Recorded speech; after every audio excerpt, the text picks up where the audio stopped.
The knitting ninja unraveling secrets and saving the day.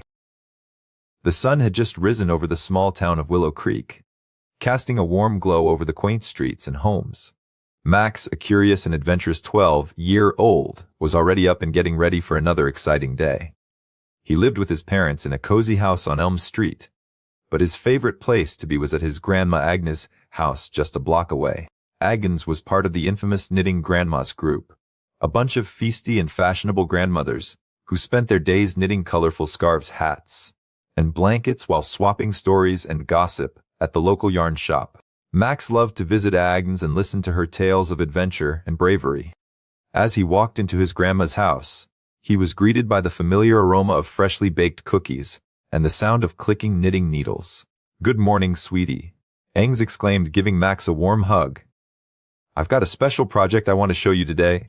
Max followed Agnes into her cozy living room, where he spotted the other knitting grandmas gathered around the coffee table. Mrs. Thompson was knitting a vibrant orange scarf, while Mrs. Petal worked on a delicate lace shawl. "What's going on?" Max asked, curiosity getting the better of him. Agnes leaned in close and whispered, "We're planning something big, kiddo. Something to save our beloved yarn shop from that scoundrel Mr. Grimstone." Max's eyes widened with excitement as he listened to Agnes' plan, his mind racing with the possibilities. Agnes handed Max a pair of knitting needles and a ball of bright blue yarn. "We're making a protest blanket," she explained, "with hidden messages and codes that will expose Grimstone's shady business dealings." Max's eyes sparkled with excitement as he watched the grandmas work their magic. Mrs. Thompson was knitting a section with a subtle pattern of tiny houses, while Mrs. Paddle worked on an intricate design that looked like a maze. "What do these symbols mean?" Max asked, fascinated by the complexity of the blanket. Agnes leaned in close and whispered, "These are codes, kiddo. They'll reveal Grimstone's plans to buy out our town's small businesses and replace them with big box stores."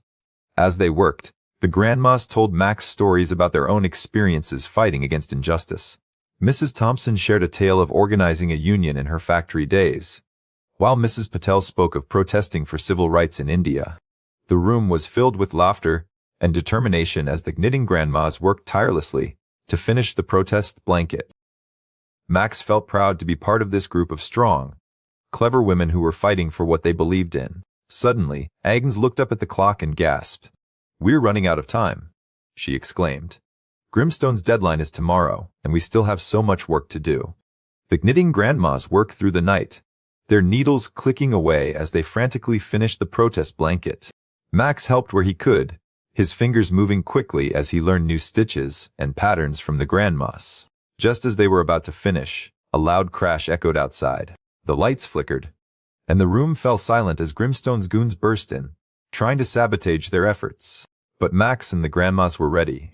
With quick thinking, they outsmarted the thugs, using their knitting needles as makeshift weapons to fend them off. The blanket was finally complete, a vibrant tapestry of colors and codes that would expose Grimstone's plans. As the sun rose over Willow Creek, the knitting grandmas proudly unfurled their masterpiece at the town hall meeting. The crowd gasped in awe as the hidden messages were revealed, exposing Grimstone's scheme to buy out the town's small businesses. The community rallied around the knitting grandma's cause, and Grimstone's plans were foiled once and for all. The yarn shop was saved, and the knitting grandmas were hailed as heroes. Max beamed with pride, knowing he played a key role in their victory. As they celebrated with a knitting circle party, Agnes revealed a surprise. "I've been secretly teaching you how to knit superhero capes, Max," she whispered with a wink. Max's eyes widened as he looked at his grandma in awe. "You mean I can use my knitting skills for good?"